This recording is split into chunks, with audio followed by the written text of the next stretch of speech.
Hello കൂട്ടുകാരെ, ഇന്ന് നമ്മൾ സംസാരിക്കാൻ പോകുന്നത് എ സി സ്റ്റെബിലൈസറിനെ കുറിച്ചാണ്.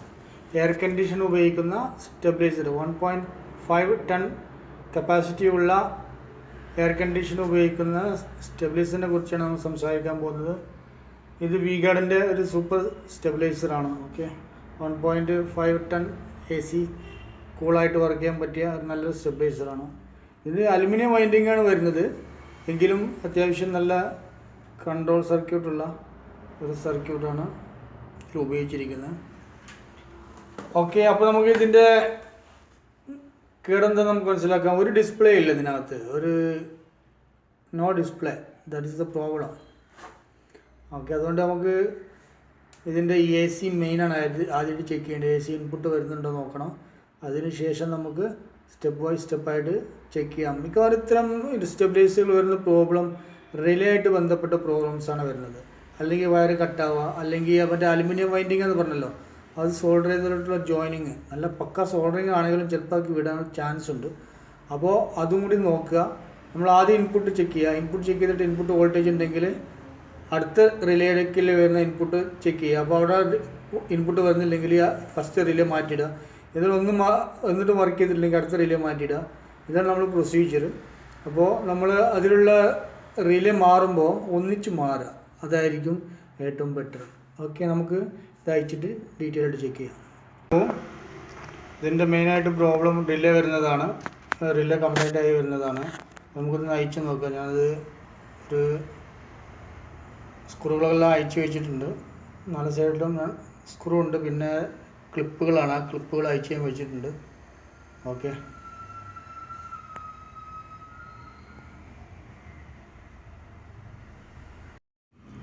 ആദ്യം തന്നെ നമ്മൾ ചെക്ക് ചെയ്യേണ്ടത് നമ്മുടെ ഇൻപുട്ട് വോൾട്ടേജാണ്. എ സി ഇൻപുട്ട് വോൾട്ടേജ് ഇവിടെ വരുന്നുണ്ടോ നോക്കുക. എ സി ഇൻപുട്ട് വോൾട്ടേജ് വരുന്നുണ്ടെങ്കിൽ നമ്മൾ ആ റിലേന്ന് ഔട്ട് ചെയ്യുന്നുണ്ടോ നോക്കുക. റിലേന്ന് എ സി ഇൻപുട്ട് ഔട്ട് ചെയ്യുന്നില്ലെങ്കിൽ ഫസ്റ്റ് റിലേ നമ്മൾ മാറ്റിയിടുക. എ സി വരുന്ന ഫസ്റ്റ് റിലേ മാറ്റിയിടുക. അതിന് ശേഷം നമ്മുടെ സെക്കൻഡ് റിലേക്ക് ഇൻപുട്ട് കിട്ടുന്നുണ്ടോ നോക്കുക. അവിടെ കിട്ടുന്നുണ്ടെങ്കിൽ നമുക്ക് ആ റിലേയും കൂടി പിന്നെ മാറ്റിയിടുക. ഞാൻ നേരത്തെ പറഞ്ഞ പോലെ തന്നെ ഈ റിലേ ബാച്ചായിട്ട് ഒന്നിച്ച് മാറുന്നതായിരിക്കും ഏറ്റവും സേഫ്. കാരണം എന്തെങ്കിലും എ സി ഒക്കെ ആകുമ്പോൾ എന്താ വെച്ചാൽ നല്ല ആംബിയർ എടുക്കും. ആംബിയർ എടുക്കുമ്പോൾ അത് റിലേയുടെ കോണ്ടാക്ട്സ് തമ്മിൽ കംപ്ലൈൻ്റ് ആകാൻ ചാൻസ് ഉണ്ട്. അപ്പോൾ എന്ത് ചെയ്യുക, നമ്മൾ ആ റിലേ മാറിയിടുമ്പോൾ ഒന്നിച്ച് മാറിയിടുക.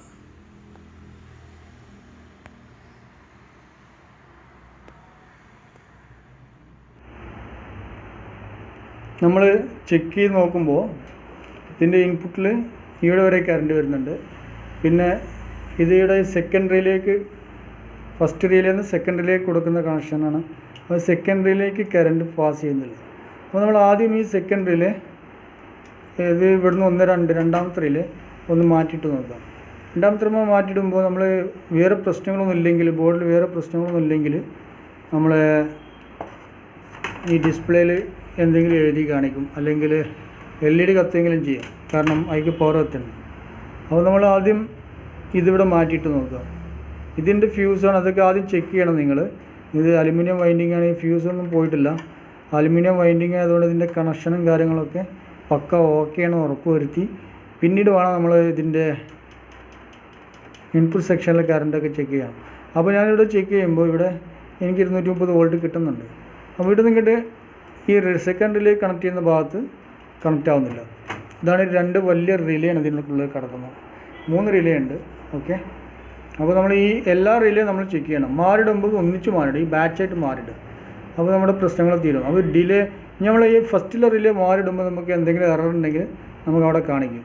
ഓക്കെ, അപ്പോൾ ഈ ഫസ്റ്റ് റിലേ മാറിയിട്ട് കുഴപ്പമൊന്നും ഇല്ലെങ്കിൽ ഓട്ടോമാറ്റിക്കായിട്ട് ഇതിൻ്റെ ഈ ഔട്ട്പുട്ടിൽ ഞാൻ ഈ കണക്ട് ചെയ്ത ബൾബ് കത്തും. ഓക്കെ, അതാണ് നമ്മൾ ചെക്ക് ചെയ്യാൻ പോകുന്നത്. അപ്പോൾ ഞാൻ ഈ ട്രാൻസ്ഫോമർ കംപ്ലീറ്റ് ചെക്ക് ചെയ്തു. ഇതിൻ്റെ എല്ലാ കണക്ഷനും ഇവിടെ വന്നിരിക്കുന്ന കണക്ഷനൊക്കെ ഓക്കെയാണ്. ഓക്കെ, അപ്പോൾ നമ്മളിനി ചെയ്യാൻ പോകുന്നത് രണ്ടാമത്തെ സെൻട്രൽ റിലേ ആദ്യം മാറി വന്നു. ഓക്കെ, അപ്പോൾ കൂട്ടരെ ഇതാണ് സെൻട്രൽ റിലേ. അപ്പോൾ നമ്മളിത് മാറിയിടാൻ പോവുകയാണ്. നല്ല സോൾഡറിങ് വേണം, നല്ല പമ്പ് ഉപയോഗിക്കുക. ബോർഡ് ചീത്തയാക്കരുത്. കാരണം ഇതിൽ മൈക്രോ കൺട്രോൾ വർക്ക് ചെയ്യുന്ന ബോർഡാണ്. അപ്പോൾ അവിടെയും ഇവിടെയൊക്കെ പിന്നെ മൈക്രോ കൺട്രോളിൻ്റെ മാത്രമല്ല, അത് AC പിന്നെ വർക്ക് ചെയ്യുന്ന ബോർഡായതുകൊണ്ട് നല്ല ആംബിയറുള്ള കറണ്ടാണ് ഇവിടെ വരിക. അപ്പോൾ അവിടെ നമ്മൾ സോൾഡറിങ് ചെയ്യണമെന്ന് ശരിയായി വെക്കഴിഞ്ഞാൽ അതിനൊരുപാട് പ്രശ്നങ്ങളുണ്ടാകും. അപ്പോൾ കത്തിപ്പോകാനൊക്കെ ചാൻസ് ഉണ്ട്. അപ്പോൾ ശരിക്കും ശ്രദ്ധിക്കുക. അപ്പോൾ ഫസ്റ്റ് റിലേ ഞാൻ മാറ്റിയിടാൻ പോവാണ്. ഇത് പുതിയ റിലേയാണ്, പക്ഷേ ഒറിജിനലിൻ്റെ ക്വാളിറ്റി ഒന്നും ഇല്ല. ഒറിജിനൽ പറിച്ച് കാണിച്ചു തരാം, അപ്പോൾ നിങ്ങൾക്ക് മനസ്സിലാവും. ഇതാണ് ഒറിജിനൽ റിലേ, ഇതിനുണ്ടായിരുന്ന റിലേ. ഓക്കെ, ചവിട്ടി പറിച്ചെടുക്കരുത്, വളരെ സാവധാനം ബോർഡ് ചീത്തയാക്കാതെ വേണം എടുക്കാൻ. ഒറിജിനൽ റിലേ കണ്ട വ്യത്യാസം, ഇതിനൊരു വെളുത്ത ബേസ്മെൻറ്റൊക്കെ ഉണ്ട്. ഇതിനൊന്നുമില്ല, വെയിറ്റും കുറവുണ്ട്. ഈ റിലേ നല്ല വെയിറ്റ് ഉണ്ട്. പക്ഷേ ഇതിട്ടാൽ AC വർക്ക് ചെയ്യുമോ? 30 ആംപിയർ ഇതിലേ മാർക്കറ്റ് കിട്ടണുള്ളൂ. അപ്പോൾ നമുക്ക് ഇത് മാറ്റിയിട്ട് നോക്കാം. 30 ആംപിയർ. ഓക്കെ, മാറ്റിയിട്ട് നോക്കാം. ഫസ്റ്റ് റിലേ മാറിയിട്ടുണ്ട്. ഓക്കെ, അപ്പോൾ അത് മാറ്റിയിടാം. അപ്പോൾ കൂട്ടുകാർ നല്ല പക്കായിട്ട് സോൾഡർ ചെയ്യണം. കാരണം AC വർക്ക് ചെയ്യാനുള്ളത്, ഫ്രിഡ്ജൊന്നുമില്ലല്ലോ. AC വർക്ക് ചെയ്യാനുള്ളതുകൊണ്ട് അപ്പോൾ പക്കായിട്ട് നല്ല ഉറപ്പിച്ച് ഹാർഡായിട്ട് സോൾഡർ ചെയ്യണം. ഓക്കെ, ആ ട്രാക്കിലൊക്കെ അളകി നിൽക്കരുത്. ലൂസ് കണ ഉണ്ടാക്കി ഒരിക്കലും ഉണ്ടാകരുത്. അപ്പോൾ നമ്മൾ നല്ല സെക്കൻഡ് റിലേ നമ്മൾ മാറിയിട്ടുണ്ട്. സെക്കൻഡ് റിലേ മാറിയിട്ട് നമുക്കൊന്ന് ചെക്ക് ചെയ്ത് നോക്കാം എന്താണ് ഇതിൽ പവർ വന്നിട്ടുണ്ടോ ഇല്ല എന്നുള്ളത്. ഞാൻ പവർ കണക്ട് ചെയ്യാൻ പോകണം. ഞാൻ ഡിസ്പ്ലേയോട് വെച്ച്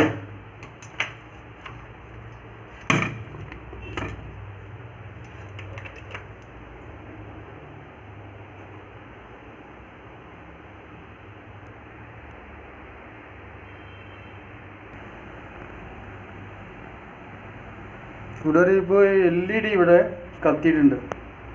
ഓക്കെ, ഡിസ്പ്ലേയിലൊന്നും കാണിക്കുന്നില്ല.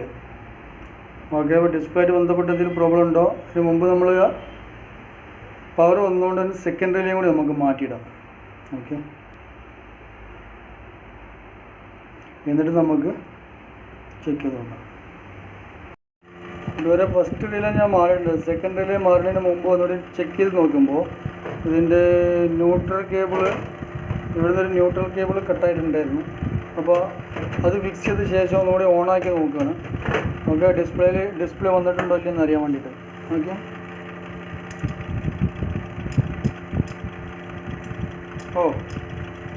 ഔട്ട്പുട്ട് അടിക്കുന്നുണ്ട്, ഇടയ്ക്കിടയ്ക്ക് വരുന്നുണ്ട്, സ്റ്റേബിൾ അല്ല. അപ്പോൾ നമുക്ക് സെക്കൻഡ് റിലേയും കൂടി മാറ്റിയിടാം. അപ്പോൾ പിന്നെ ഇതിപ്പോൾ റിലേ അടിക്കുന്ന സൗണ്ടൊക്കെ കേൾക്കുന്നത്. അപ്പോൾ നമ്മൾ ഫസ്റ്റ് റിലേ നമ്മൾ മാറിയിട്ടു. നമുക്കൊരു സെക്കൻഡ് റിലേയും കൂടി, വലിയ റിലേ 30 ആംപിയറിൻ്റെ ഒരു റിലേയും കൂടി മാറിയിടാം. എന്നിട്ട് നമുക്ക് എന്താണ് ഇതിൻ്റെ കണ്ടീഷൻ നോക്കാം. അപ്പോൾ നമ്മളൊരു ഈ റിലേ മാറുമ്പോൾ ബാച്ചായിട്ട് മാറിയിടുക, പുതിയ റിലേ ഒന്നിച്ച് മാറിയിടുക. എന്തെങ്കിലും എറർ ഉണ്ടെങ്കിൽ നമുക്ക് പറയാൻ പറ്റില്ല. അപ്പോൾ പുതിയ റിലേ നമ്മൾ ഒന്നിച്ചങ്ങ് മാറിയിട്ടാൽ നമ്മുടെ പ്രശ്നങ്ങളൊക്കെ തീരും. കാരണം ഇതിൽ ഓംസിൽ എന്തെങ്കിലും വ്യത്യാസം ഉണ്ടെങ്കിൽ തന്നെ സർക്യൂട്ട് കറക്റ്റായിട്ട് വർക്ക് ചെയ്യില്ല. അപ്പോൾ ഇതിൻ്റെ ഓംസൊക്കെ മാറിക്കഴിഞ്ഞാൽ തന്നെ പ്രശ്നം ഉണ്ടാവും. അപ്പോൾ നമ്മൾ അത് ഉറപ്പ് വരുത്തിയിട്ട് 2 റിലേയും കൂടി മാറ്റിയിടും. ഓക്കെ, പിന്നെ ഈ റിലേ എന്തെങ്കിലും ഫോൾട്ട് തോന്നുകയാണെങ്കിൽ ഈ റിലേയും കൂടി മാറ്റിയിടുക. അത് 3 റിലേ മാറ്റിയിട്ട് തന്നെ ഈ പ്രശ്നം സോൾവ് ആവുമെന്നാണ് നമ്മൾ വിചാരിക്കുന്നത്. നമുക്ക് മാറ്റിയിട്ട് ഒന്ന് ചെക്ക് ചെയ്ത് നോക്കാം. പിന്നൊരു കാര്യം, നമ്മളിപ്പോൾ ഇതിൽ ഈ സ്റ്റെബിലൈസറിന് സാധാരണ വരുന്നൊരു കേടാണ് OH എന്ന് പറഞ്ഞിട്ടൊരു മെസ്സേജ് ഇവിടെ കിടക്കും. അങ്ങനെയാണെങ്കിൽ നിങ്ങൾ എന്ത് ചെയ്യുക, 2 റിലേ മാറ്റിയിടുക. ഈ വലിയ 2 റിലേ അങ്ങ് മാറ്റിയിടുക. ഇനി നിങ്ങൾ ഇതിലും ഫോൾട്ട് ഫീൽ ചെയ്യുകയാണെങ്കിൽ 3 റിലേ അങ്ങ് മാറ്റിയിട്ടേക്ക് എന്തെങ്കിലും പ്രശ്നങ്ങളെല്ലാം തീരും. ഓക്കെ, നല്ല ക്വാളിറ്റി ഉള്ള റിലേ വാങ്ങിയിട്ട് 3 റിലേ അങ്ങ് മാറ്റിയിടും. അപ്പോൾ ആ OHൻ്റെ എററും പിന്നെ ഈ ഇൻപുട്ട് എടുക്കാത്ത എററും എല്ലാം മാറി കിട്ടും. ഓക്കെ, ഇതെല്ലാം മാറിയിട്ടിട്ട് ചെക്ക് ചെയ്യാം. ഞാൻ ഇപ്പോൾ 2 റിലേ മാറണുള്ളൂ, 2 റിലേ പ്രോബ്ലം ഉള്ളൂ. അപ്പോൾ ആ 2 റിലേ മാത്രമേ മാറണുള്ളൂ. അപ്പോൾ അത് മാറിയിട്ട് നമുക്കൊന്ന് ചെക്ക് ചെയ്ത് നോക്കാം. സ്റ്റെബിലൈസറിൻ്റെ തിയറി അറിയണവർക്ക് വളരെ ഈസിയാണ്. കാരണം സ്റ്റെബിലൈസർ എന്ന് വെച്ചാൽ എന്താ, ഒരു പിന്നെ ചെറിയൊരു വോൾട്ടേജ്, അതായത് ഒരു മിക്കവാറും 30 അല്ലെങ്കിൽ 20 അല്ലെങ്കിൽ 40 ഈ വോൾട്ടിൻ്റെ വേരിയേഷനുള്ളൊരു പ്രത്യേക ടാപ്പിങ് എൻ്റെ പിന്നെ ട്രാൻസ്ഫോമറിൻ്റെ വൈൻഡിങ്ങിലുണ്ടാവും. അപ്പോൾ ഈ ടാപ്പിങ് വോൾട്ടേജ് കുറക്കാനാണെങ്കിൽ അതിൻ്റെ പ്ലസും മൈനസും മാറിയിട്ട് ഇതിൻ്റെ ടാപ്പിങ്ങിലോട്ട് കൊടുക്കുകയാണ്. അതായത് എൻ്റെ സൈക്കിൾ AC സൈക്കിൾ മാറ്റിയിട്ട് കൊടുക്കും. അപ്പോൾ നമ്മൾ മാറ്റി കൊടുക്കുമ്പോൾ എന്ത് ചെയ്യും, മൈനസും മാറ്റി കൊടുത്തു കഴിഞ്ഞാൽ അത് വോൾട്ടേജ് കുറയ്ക്കും ചെയ്യും. മൈനസും പ്ലസും കൂട്ടി കൊടുത്താൽ എന്ത് ചെയ്യും, വോൾട്ടേജ് കൂട്ടും ചെയ്യും. അപ്പോൾ അത് എന്ത് ചെയ്യണം, ഒരു റിലേ വെച്ചിട്ട് കൺട്രോൾ ചെയ്യുന്ന ഒരു പ്രവർത്തനമാണ് നമ്മൾ സ്റ്റെബിലൈസർ നടക്കുന്നത്. ഞാൻ ശരിക്കും ഇത് കഴിഞ്ഞിട്ടൊന്ന് വരച്ച് കാണിച്ചു തരാം, അപ്പോൾ നിങ്ങൾക്ക് മനസ്സിലാവും. ഇപ്പം ഞാൻ ഇതിൻ്റെ റിലേ രണ്ടും മാറ്റിയിട്ടിട്ട് നമുക്ക് ചെക്ക് ചെയ്ത് നോക്കാം. ഫസ്റ്റ് റിലേ എന്തായാലും കംപ്ലൈൻ്റ് ഇല്ല. ഈ ചെറിയ റിലേ ഇത് കംപ്ലൈൻ്റ് ഇല്ല, ഇത് ഞാൻ മാറ്റിയിട്ടില്ല. ഇത് മാറ്റിയിട്ടും സെയിം എറർ കാണിച്ചുകൊണ്ട് തിരിച്ച് അവിടെ തന്നെ ഇട്ടു. അപ്പോൾ ഇങ്ങനെ ഈ രണ്ട് റിലേ, വലിയ റിലേയാണ് മാറ്റിയിടാൻ പോകുന്നത്. ഈ അടി സൗണ്ട് ഉണ്ട്, അപ്പോൾ വല്ലാതെ നമ്മൾ വർക്ക് ചെയ്തിട്ടുണ്ടെങ്കിൽ ചിലപ്പോൾ സർക്യൂട്ട് കേടുവരും. അപ്പോൾ നമ്മൾ എന്ത് ചെയ്യാം, ഈ റിലേ കൂടെ മാറ്റിയിട്ട് നമുക്ക് ചെക്ക് ചെയ്ത് നോക്കാം. ഓക്കെ, അപ്പോൾ കൂട്ടുകാർ നമ്മൾ 2 റിലേ മാറിയിട്ടുണ്ട്. 2 റിലേ മാറി നമ്മൾ ബോർഡ് ഫിറ്റ് ചെയ്തിട്ടില്ല, അങ്ങനെ അടച്ചു വയ്ക്കേണ്ടത്. നമ്മൾ ചെക്ക് ചെയ്ത് നോക്കാം. ഓക്കെ, ഡിസ്പ്ലേയിൽ എന്തൊക്കെയുണ്ട് സംഭവിക്കുന്നത്, ഔട്ട്പുട്ട് വരുന്നുണ്ടോ. ഔട്ട്പുട്ടിൻ്റെ ബൾബാണിത്.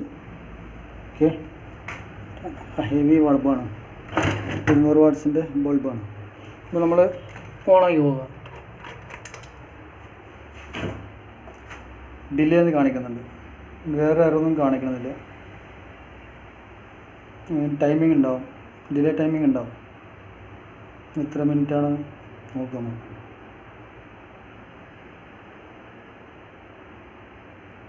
സംഭവം വേറെ പ്രശ്നങ്ങളൊന്നും ഇല്ലെങ്കിൽ ഓണാവണം.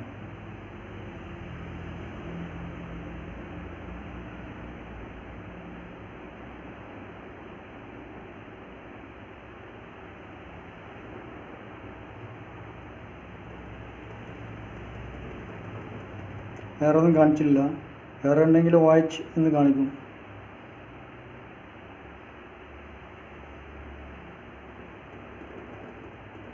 സാധാരണ സ്റ്റെബിലൈസറൊക്കെ 3 മിനിറ്റ് എടുക്കും ഒന്ന് പവർ ഓഫായി പോയാൽ.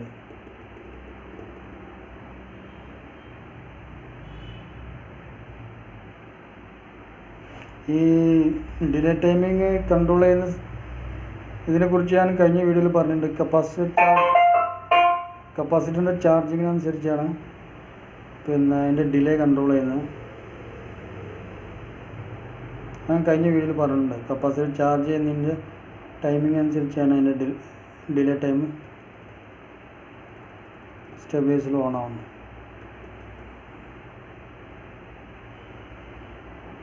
ഏകദേശം 2 മിനിറ്റ് ആവാനായി.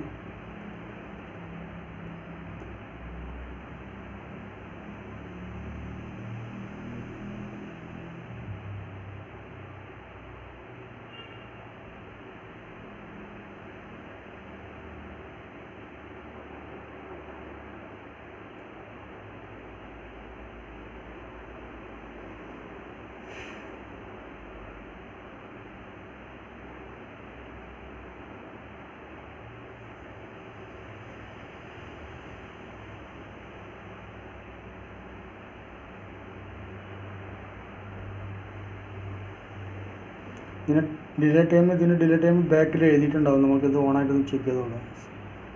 ഓണാവുണ്ടോ നോക്കാം, എന്നിട്ട് നമുക്ക് ചെക്ക് ചെയ്ത് നോക്കാം എത്ര സമയം എടുക്കുന്നത്.